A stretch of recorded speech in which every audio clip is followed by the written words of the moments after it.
Hi, I'm Jonathan Ackley. I'm a Senior Director at Walt Disney Imagineering Research and Development, and we're here at D23 Expo.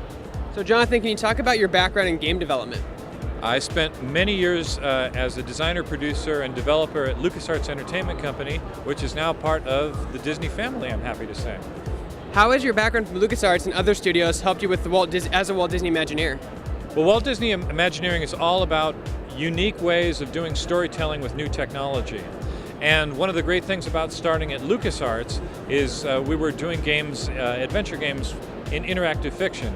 So I really began my career working with and learning from the people who really pioneered interactive storytelling on the computer. So it was a natural transition to take what we learned and for me to adapt it now into our theme parks. How have you seen the growth of video games influence the experiences today's Disney guests want in the parks? I believe what's happened is when guests are now at home, due to the games that they can play on their home systems, they are the protagonists of their stories. There's now an expectation when they come to our theme parks that they should also be able to participate in the stories of the theme park. And so what we're really doing, our teams, as we develop these new experiences, we're letting our guests be the main character in these Disney stories and save the world. Well, we rolled out the Kim Possible World Showcase Adventure several years ago now, just as a play test, to sort of test the waters about long play, interactive experiences, guests as the main character, really deep storytelling in a way that we hadn't done in our parks before. Well, that play test turned out to be so popular that we activated an entire large land at one of our theme parks. The World Showcase is a lagoon surrounded by themed lands a mile around. So we were able to activate all that with special effects and storytelling. It's just really storytelling on a grand level that we'd never done before. But one thing that I think is important is when we started with the Kim Possible World Showcase playtest, most of our guests did not even carry cell phones into the park. And so it really was at the time groundbreaking technologically. Now our guests are carrying around phones that are much more powerful than we even imagined, but because the storytelling remains the core focus and not the technology, it is still a very popular and innovative attraction. Can you talk about the video game influences for the Sorcerers of the Magic Kingdom? So Sorcerers of the Magic Kingdom, we rolled it out last year at the Magic Kingdom Park at Walt Disney World, and it is a full role-playing game mixed with a trading card game mixed with theme park magic.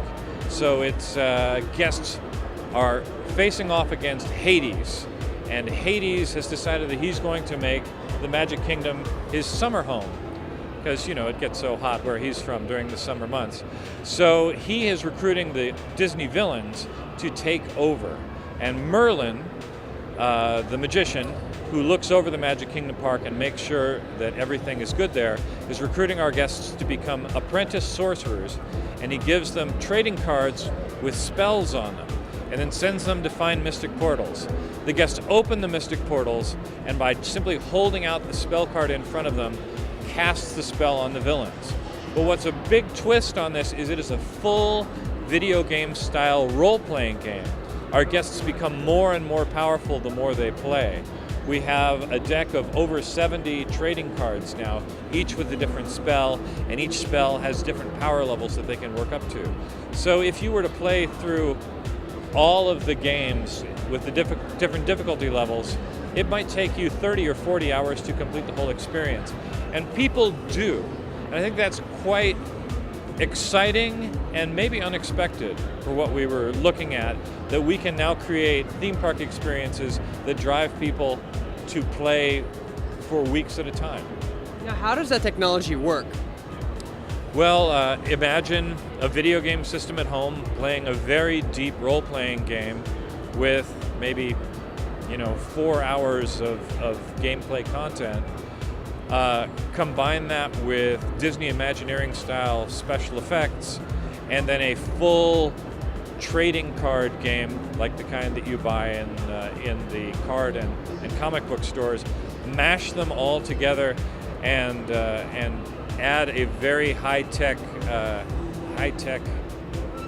let's say, recognition engine and you get Sorcerers of the Magic Kingdom. I like to think of it as the most complicated video game ever made. I'm not sure if that's true, but I've never seen anything more complicated.